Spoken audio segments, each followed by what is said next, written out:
I am a humble man. If you feel you don't belong, I won't say you should follow me. you are welcome. You are loved. Join us, and we shall reach the promised plain. I'm not boastful, and my chorus is more soulful. One of joy, one lacking pain. We are the cult of Odd.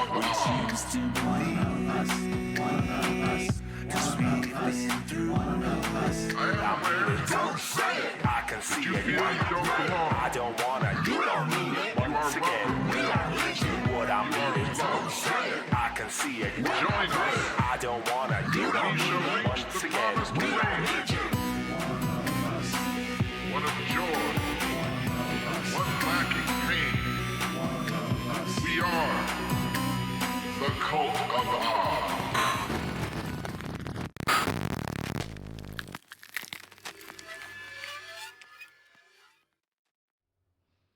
Ads may be free, but we feel that you shouldn't have to watch them. Hi, I'm back. How is everyone? I know I came back and then took time off again, but I had a very good reason, okay? It's not going to look like it at first, but over the course of the next 20 episodes, there are going to be changes, and that's what I was taking the time to do, is put everything in place to start making those changes. And in order to do so, because I am working a regular job, I needed to take time off to focus on getting those things done while still trying to maintain gainful employment. So I do apologize. But I am here, and actually I think I have scripts for 26 episodes. So, we're good. We're good for a while. Thank you, Sim, for. I just saw what he said. I would. I just saw what Omega Smiles said. They said I would watch paint dry for you. I love you, Levi. I really do. Buddy, I sent you a message too, asking when you wanted me to come on your show next. So I know you've been asking for a little bit now, and when you're ready, just let me know, and I will be there. I won't have bells on. I don't own bells. All right. So tonight's topic is the Treaty of Tripoli.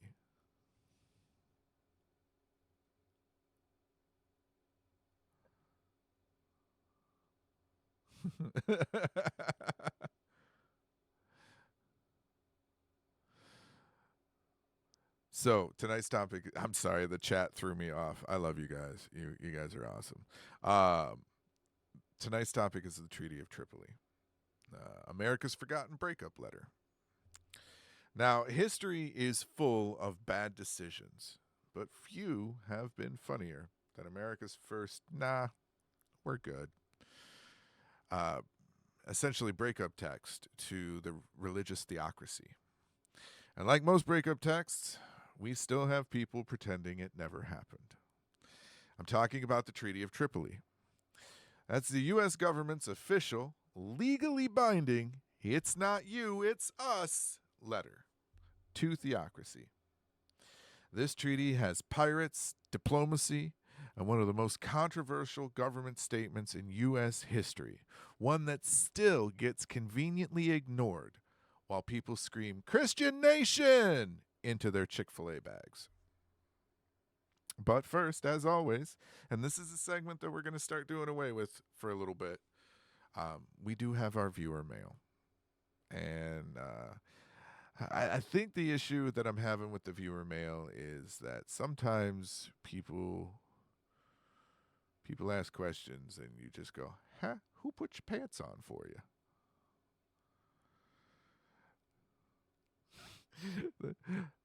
Levi said they specifically did not look this up because they were excited. All right. So our first letter comes to us from Randy. Hey, Odd, love the show. Quick question. If the founding found you know, I talk all day. What are you, deficient? Yes.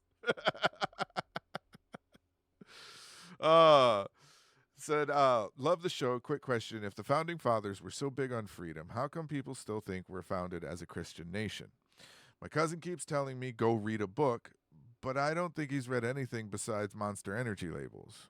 Well, Randy, that is a decent question. It is actually one a lot of people have asked over the years. And, you know, I I think the answer lies in our topic tonight. Because the Treaty of Tripoli explicitly states, and I quote, the government, mind you, you can see it there in the picture, right? This is John Adams. Has the government of the United States of America is not, in any sense, founded on the Christian religion, as it has in itself no character of enmity against the laws, religion, or tranquility, or Muslims, and is the said states never entered into any war or act or hostility against any Muslim nation. So this is part of what it was about. But let me go back. As the United States of America is not in any sense founded on Christian religion. All right? That was signed in 1797. I know it's small. It was more for a visual aid there while I was reading it. It's fine. This was signed in 1797, passed unanimously by the Senate. No filibusters, no thoughts and prayers, just a big old rubber stamp. So, how did we go from that to God Bless America being stapled on every campaign speech? Well, buckle up, kids. This one's going to get dark. Do you shiver with anticipation? I hope you do. All right. It's the late 18th century. America is a toddler of a country barely standing on its own 2 feet. Probably shoving metaphorical pennies into metaphorical electrical sockets. Meanwhile, the Barbary pirates in North Africa are treating American merchant ships like a free buffet. And because we have no navy worth a damn, our options were A, pay them off like the world's saddest lunch money victim, B, go to war, which was basically trying to fistfight an octopus, or C, sign a treaty and pretend we were the reasonable ones. Enter the Treaty of Tripoli.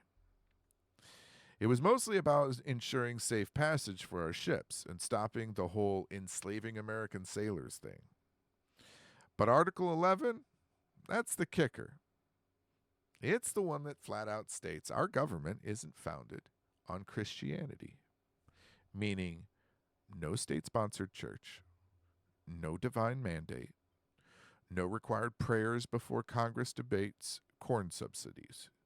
And yet, here we are in 2025, where politicians act like they found the Constitution scrawled on a Cracker Barrel placement. See, that's always been a big debate. When campaigns come around, and you guys have seen this many times, but man, they sure do love shaking hands, kissing babies, and pretending they know a single word out of the fucking Bible. I'm a goddamn heathen, and I know more words out of the Bible than most of your Republican politicians. Because for them, it's a prop. For them, it's buzzwords. It's ways to catch the attention of the voting public that can't read above a third grade level. Right? And that last comment there of reading above a third grade level, that's not a dig. I know it sounds like one, and I will forgive you completely for taking it as one. But you see, the problem is with the Bible and with religion, specifically Christianity. Remember, let's talk about Christianity for a second. Let's really get into this.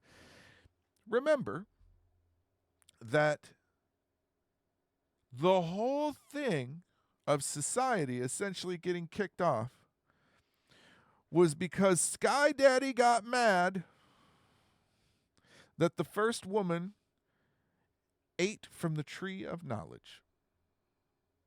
That is the story that they believe. All right? That is why we were cast out of the Garden of Eden.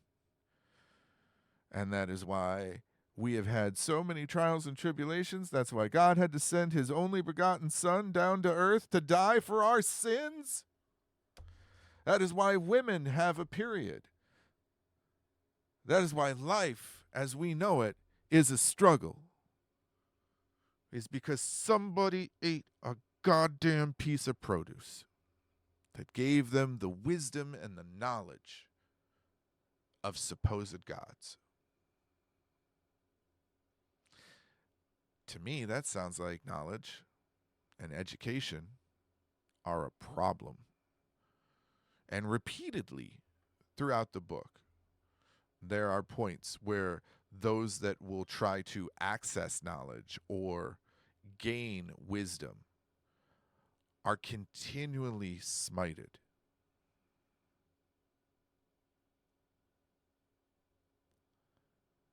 Right? The first one that comes to mind, Lot's wife. Lot was told that a major disaster was coming to town and that, he was allowed to escape. He just could not look back. And I'm oversimplifying the story.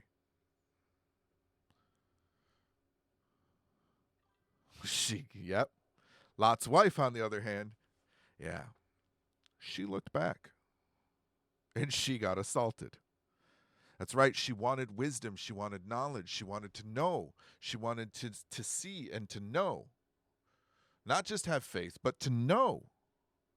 And when she turned around to look back to see, she was instantly turned into a pillar of salt.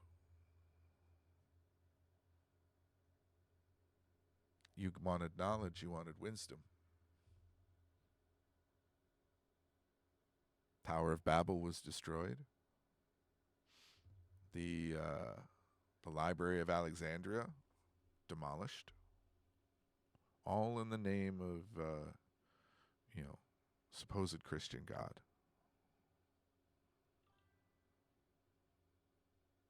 So to me, knowledge is the enemy. Information and learning is not something those that are easily duped by the men in nice suits holding up the prop will catch wise to, because over there is where the book tried to hurt me. It tried to make me learn.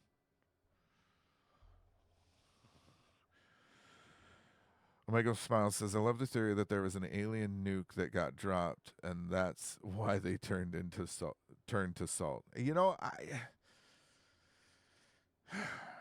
I too have watched Ancient Aliens, and so if I look at the Bible as nothing more than Aesop's fables, okay? I look at it as a bunch of stories of fantastical nature that are trying to present some sort of morality or some sort of wisdom in some fashion. I don't believe any of that shit happened.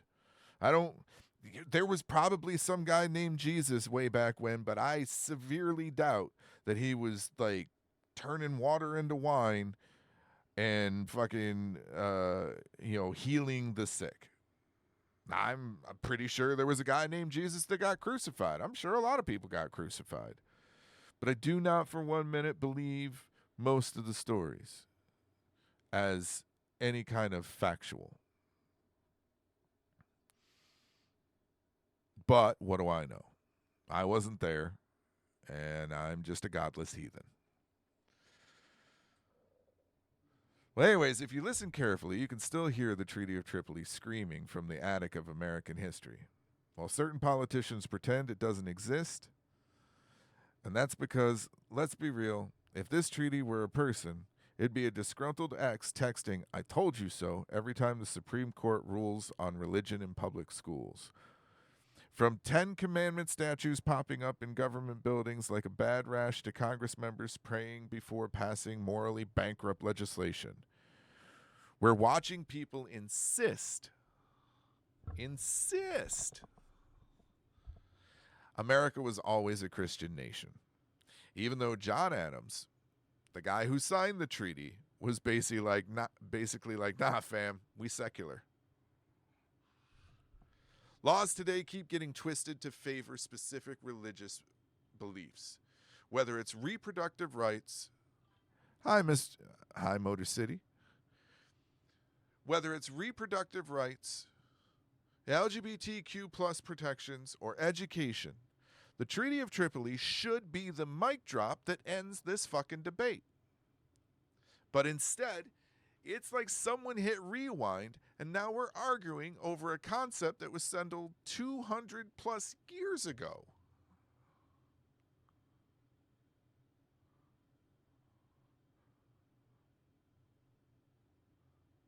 We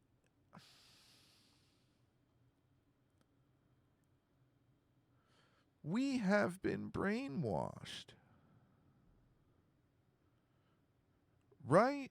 Like we have been duped at every turn.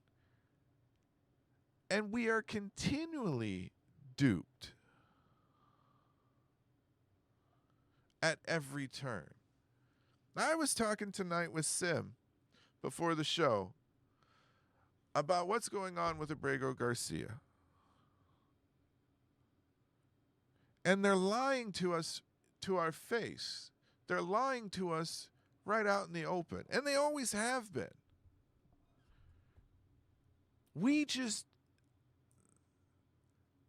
I think we wanted to believe the lie so badly.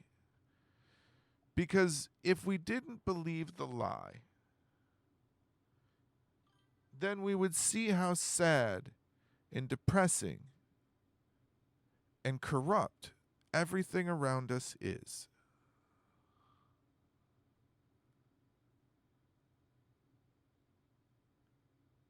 Right? They say ignorance is bliss.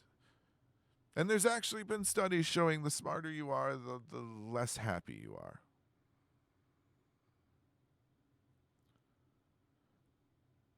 But at some point, when the house is on fire, no matter how slow, simple, or stupid you are, you either got to throw water on it or get the fuck out of the house.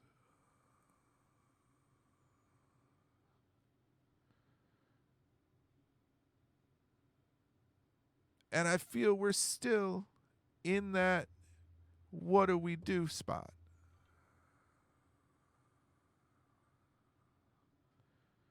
Like we're still trying to decide if the house is still worth saving or do we break for the door. Meanwhile, the flames are 6 feet high. It's completely engulfed the kitchen at this point. And it's making a beeline for the fucking gas line.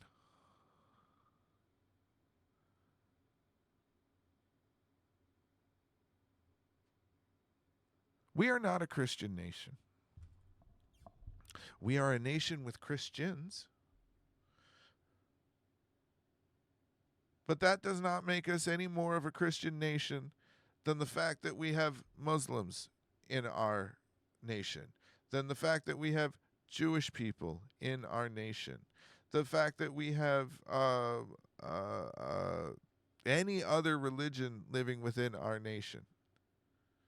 We are not a nation of any specific religion, and that's not to say that religion is bad. I think it is personally for me, and I think it is for everyone else. But the difference is, I'm not trying to push that on you. You want to believe in an invisible sky daddy that looks down on you because, you take an extra penny from the gas station thing, or because, you wore two different fabrics. Fine. Go be Delulu. Just don't hurt anybody with it. I'm okay if you want to hurt yourself. If you want to ruin your life and ruin, yourself in any way, shape, or form, by all means, go for it. It's not my place to tell you not to. But where I draw the line is when it steps outside your front door. Whatever you do in your own home is your own goddamn business as long as it isn't hurting anybody. Whatever you do in your places of worship, that of like-minded individuals, as long as it isn't hurting anybody, is your own goddamn business. But this mindset that we need to okay, let's talk reproductive rights. The only reason that abortion is illegal is because a fucking bunch of Bible thumpers are like, that's Jesus' baby there. No, it's not. It's barely even a life. It is pre-life. It is pre-consciousness. If you're going to operate on the fact that a baby growing inside of you is life, even though it has no consciousness at that point,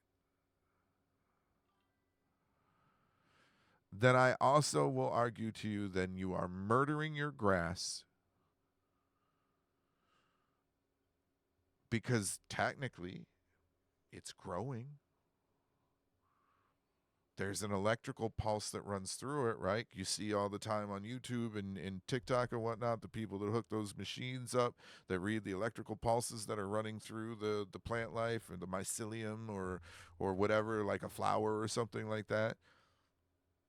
Well, okay. Then that's life. You can't cut your grass. You can't chop down trees. You can't harm flowers.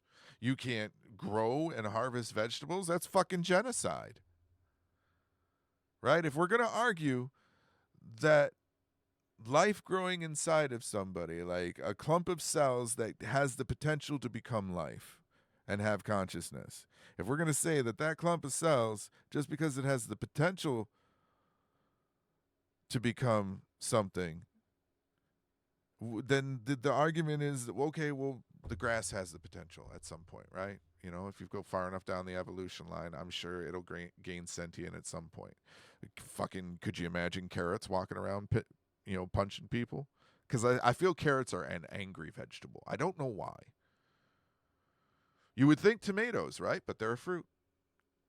They're a fruit. They're an angry fruit. They attacked a city twice.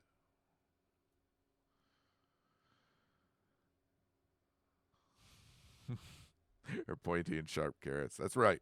But no, we use religion as a shield to the things that make us feel uncomfortable, that we don't understand.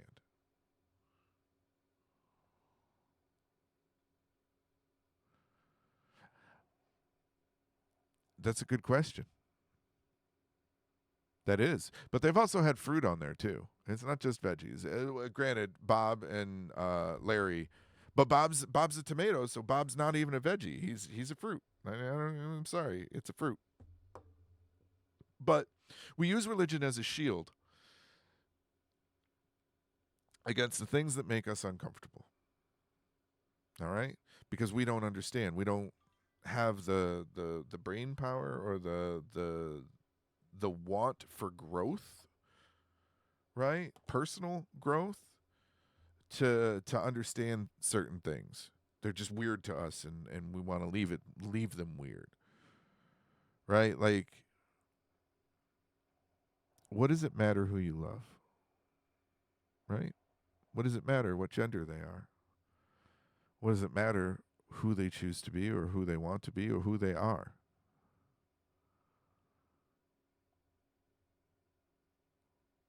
If they're not hurting anybody, leave them alone.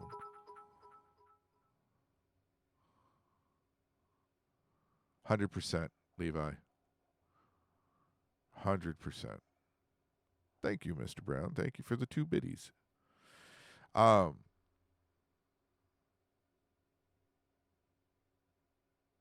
gay friend should not feel persecuted. Let me rephrase this. My friends along the Rainbow Road should not feel persecuted. And I don't care if you're gay, you're lesbian, you're bi, you're pansexual, you're asexual, non-binary, transgender, any of it. They should not feel persecuted. And I've often said that one of the reasons that I think they are is because I think it's a mixture of fear of the unknown and jealousy. Right? Because I don't understand how a man could sexually love and want another man. It makes me feel uncomfortable. Therefore, I'm scared of it. Or, and this is where the jealous side of thing comes in, I am mad that that man gets to live happy with a partner. Or I am mad that trans woman is happier with her life than I am. How dare she get to be happy while I'm miserable? Because let's be fair here. Our friends along the Rainbow Road have fought and struggled. They have died, been beaten up in order to live how they were born.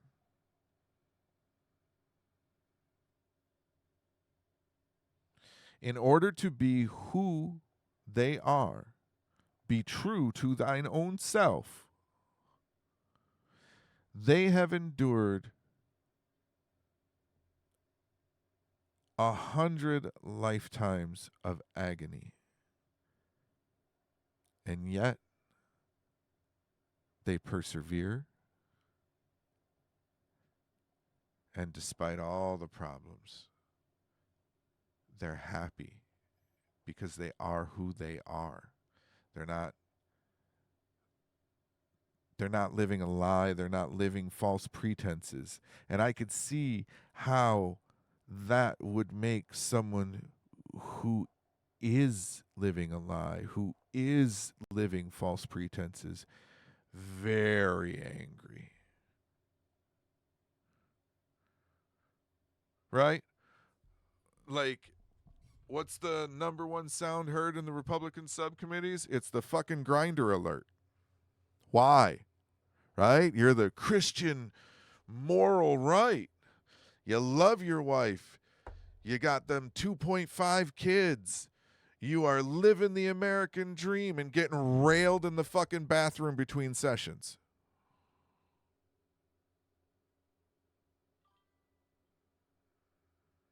Yes, that is exactly it. I feel that that's part of the reason. I think it's fear and jealousy. Those are the only 2 reasons that the religious community have anything against the LGBTQ crowd. Freedom and fear. Because, yeah, they know they're probably going to catch a brick to the back of the head, but they are still going to live life out loud.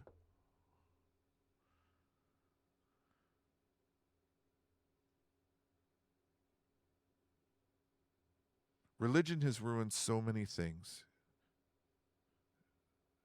And I can't even say religion, but like I'm gonna pick on Christianity tonight, because that's pretty much what this was about.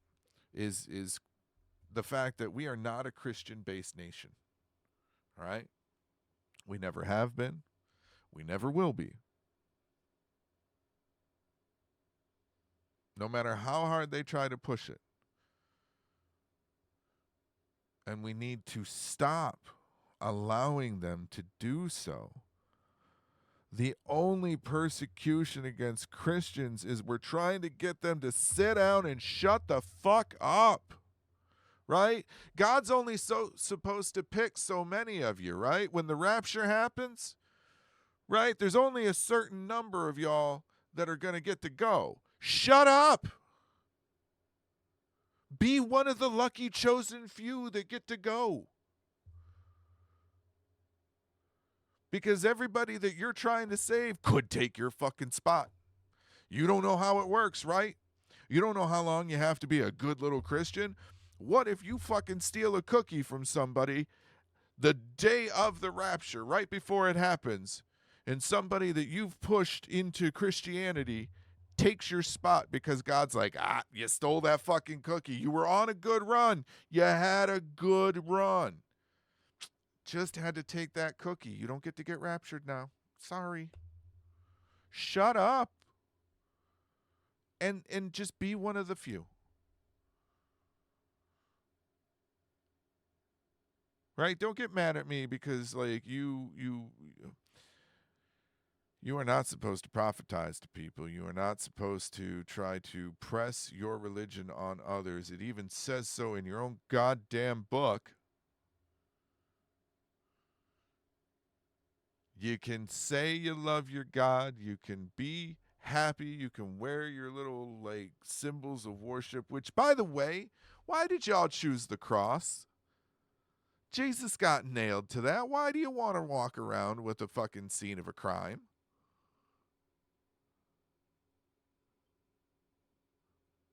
But just stop.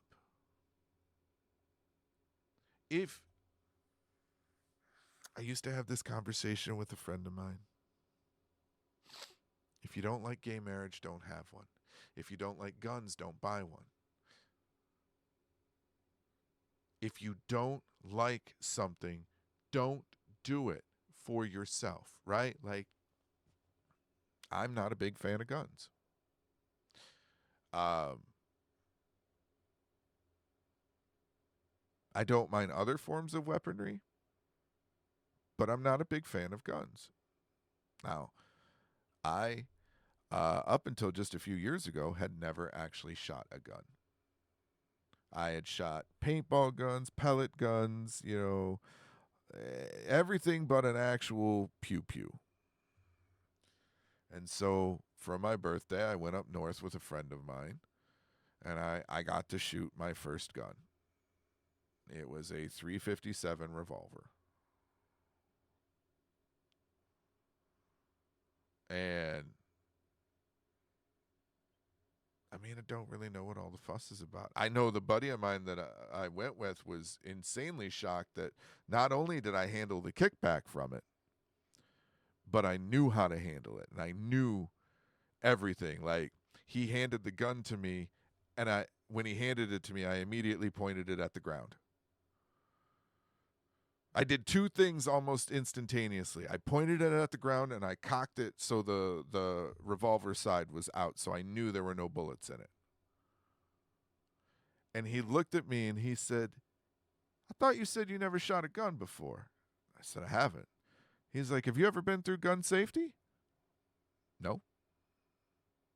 Huh. He handed me 3 bullets. I loaded them in carefully, spun the fucking barrel or chamber, slapped them back in, held my finger along the trigger. And he said, who taught you fucking gun discipline? I was like, I don't know. I picked it up somewhere along the way. Like, it's common sense stuff. Don't put your finger on the trigger unless you're willing to pull it. Don't point the gun at anything or anyone that you aren't willing to unalive. Respect the tool that's in your hand. There you go. Yep. Tremors and Burt Gummer is how I know how to handle a firearm. But it's like, yeah, it's simple common sense. It's a fucking tool. I know what it can do.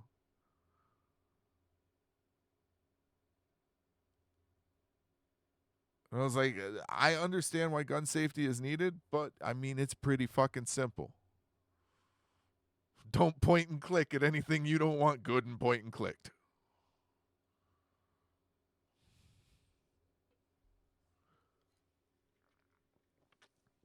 But if you don't like something, that's fine. It's okay. But you can't keep others from it. You don't have that right.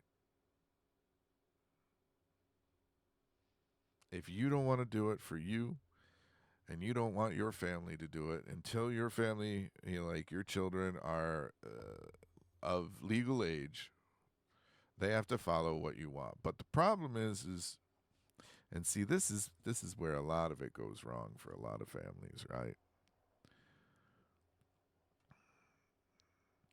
You get this in your mind, and you might get one or two that are willing to follow along with it, but then you get one child that's just like, hey, this is stupid. Why are we doing this? Ooh, I always love the wild stuff that you find, Mr. Brown.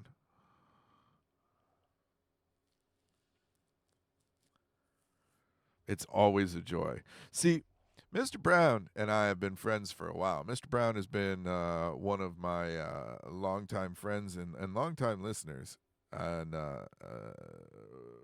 Mr. Brown brings me unique items from his travels every so often.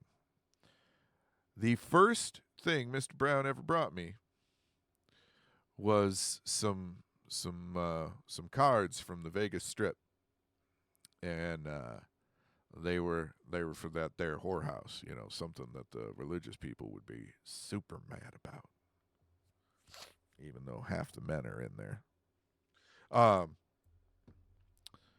Yeah, they were cards for escorts in Vegas.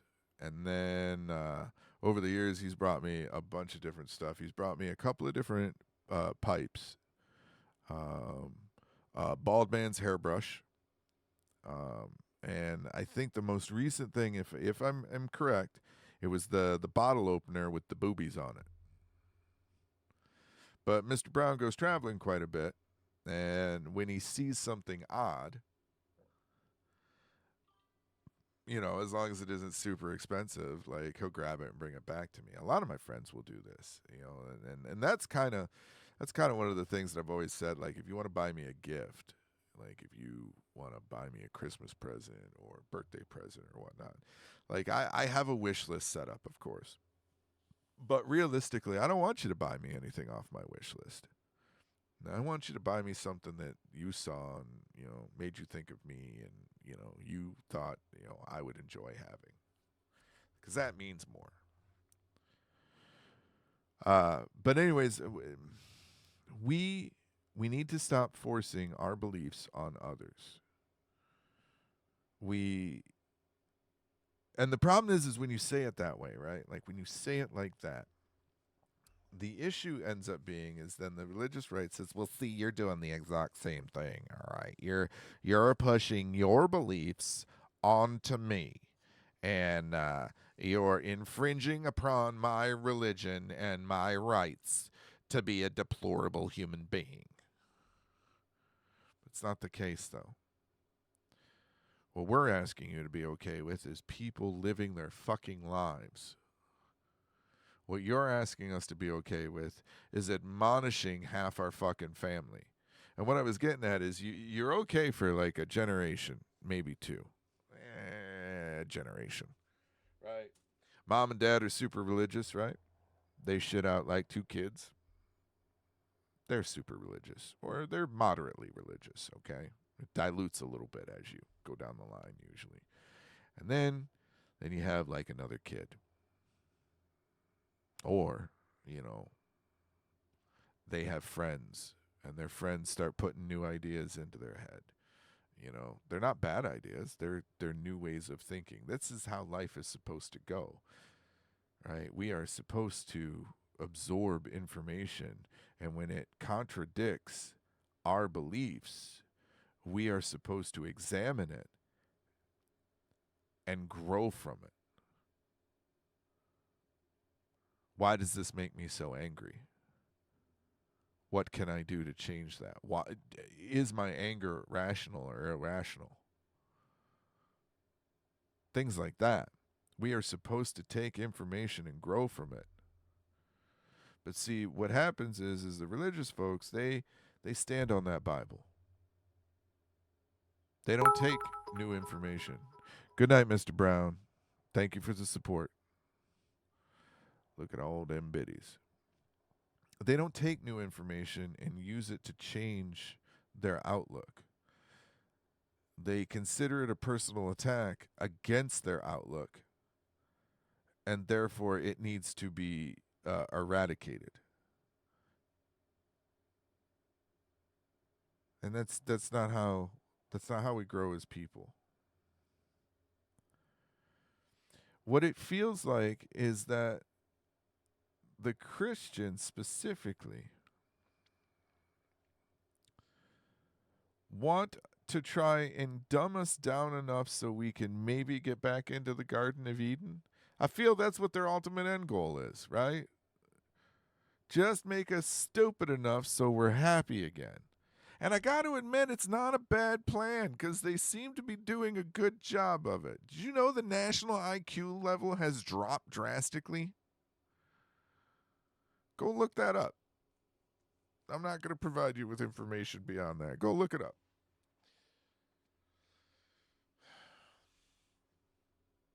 We need to be better. Levi said, you know, the very powerful and the very stupid have one thing in common. They don't alter their views to fit the facts. They alter the facts to fit the views, which can be uncomfortable if you happen to be one of the facts that needs altering. And that quote comes to us from the doctor. You're right. Well, I should say the doctor's right, but you're right too. I don't care anymore, right or left, right? To me, they're both as guilty as the other. One, I believe, still is redeemable. The other needs to go sit in its fucking cave troll and figure out how it can be better for society. And don't come out again until they are better. But both sides are to blame. Both sides do this. The Democrats, lean on God, and so does the right. The right does it a little bit more, or at least the right is more open about it, right? More flaunty. My God's better than your God. My God's better than yours.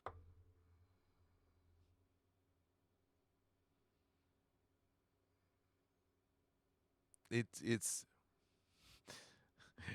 like the Republican side of things is filled with people like Baby Billy, right? I don't know if you guys watch The Righteous Gemstones or not, but oh my God, Baby Billy is a piece of work. Just a real fucking trash human being. But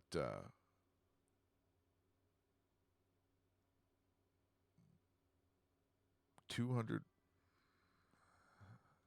Baby Billy's Bible bunkers. Mama told me not to. I did it anyways, misbehaving. But no, like, so 200 plus years ago, we pretty much made it very clear that we're not and should never be considered a Christian nation. We were not founded on it. It is not the national belief system. It does not, or it should not, shape our rules and laws. And yet, we have continually ignored that fact. We got about 15 minutes left. So here's the takeaway. If you want to argue that America was founded on Christianity, you're going to have to explain why one of our first official treaties directly contradicts that. And if you're mad about it, well, take it up with John Adams.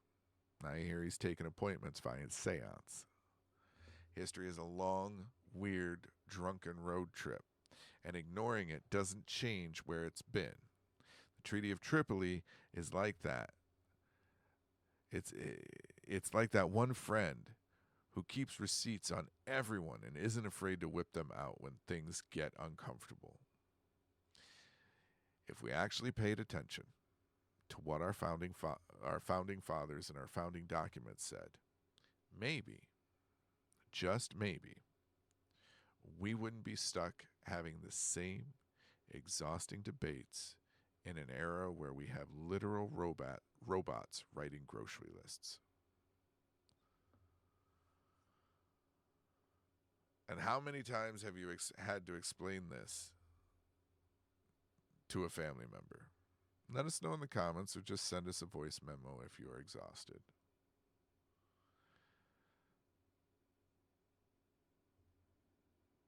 I know each and every one of you that are listening, each and every one of you that listen to this show, that tune in, or, listen on your way to work or while you're taking a shit on your lunch break. I don't know. I don't know where you are or what you're doing while you're listening to this. I know each and every one of you have had to fight battles on a regular basis, and they're getting more and more frequently about what is right, what is correct, what side of history you want to be on. And I commend you. But I'm here to tell you that you have only begun to fight, because it is going to get so much worse before it ever gets any kind of better.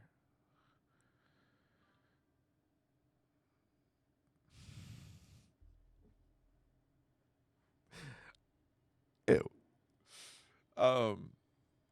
But it's going to get a lot worse before it ever gets any better. We have not even begun to see the crest of this bullshit. We are still building up into the wave. What is going on within our federal government right now is nothing short of a coup.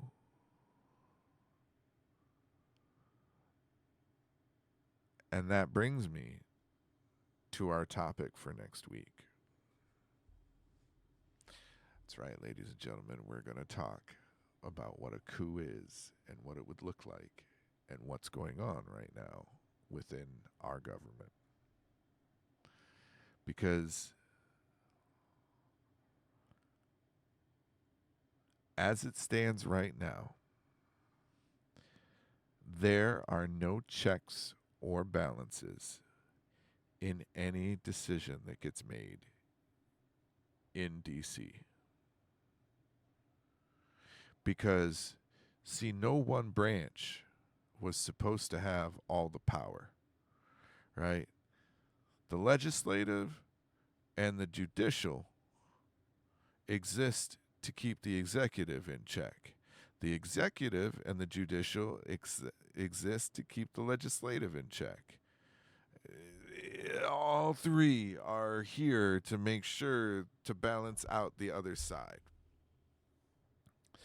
And the problem we have right now is that the judicial is finally starting to realize that their fucking foot is on fire while they've been sitting at the dining room table and the fire in the kitchen rages behind them.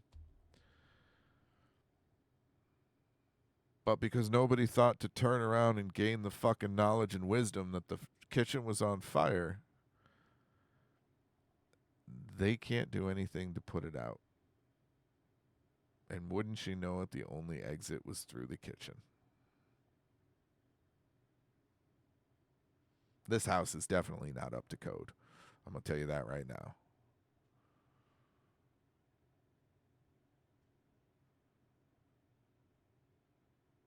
I don't know what we can do to fix it.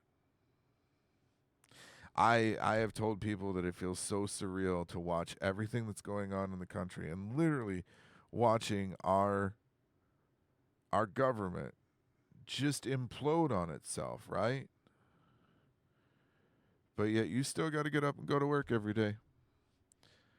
Them customers ain't going to service themselves. Them Big Macs ain't going to flip themselves. Them fucking cars ain't going to fix themselves. Them documents ain't going to, get sent themselves. Like it's like we're living in two different realities simultaneously, and it's giving me whiplash.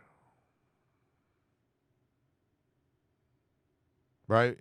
I can't ignore what's going on because I live within this fucking country. Ignoring what is going on is how we got to where we fucking are. And I'm not saying it's just this election. It has been 4 decades of my life, and 4 decades of my parents' lives, and 4 decades of their parents' lives, and so on and so forth. There has been a lot of looking the other way.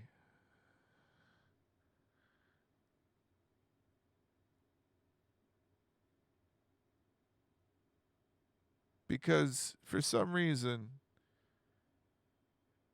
if it doesn't land on our doorstep, we don't take it seriously.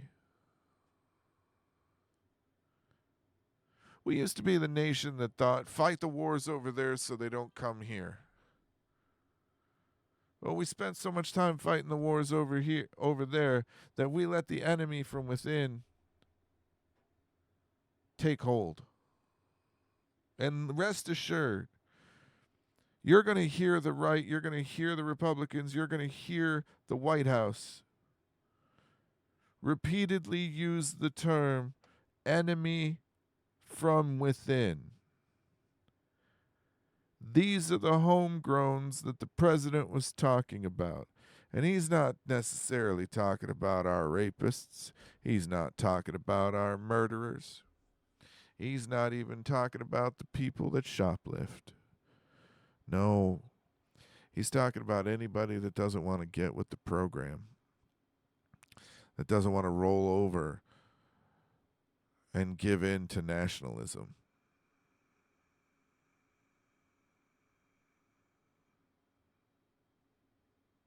For the sake of nationalism.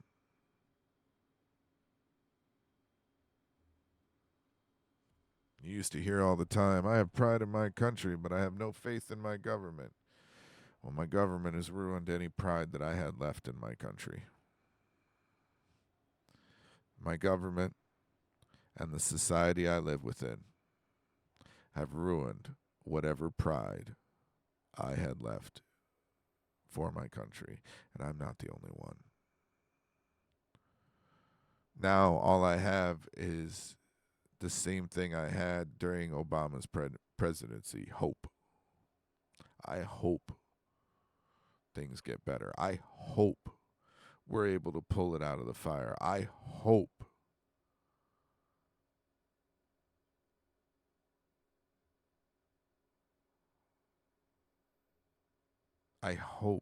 that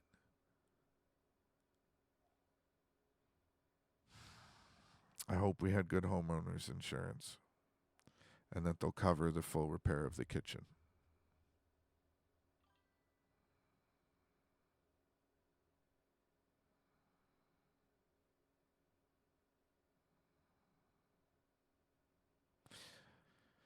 Yeah,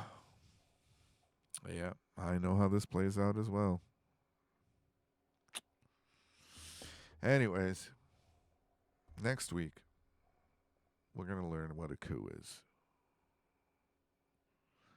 That's all for tonight. My freaky little cultists. Keep questioning. Keep laughing. And for the love of whatever deity or lack thereof you believe in, read something older than your uncle's Facebook memes. Until next time. I've been your friendly neighborhood cult leader.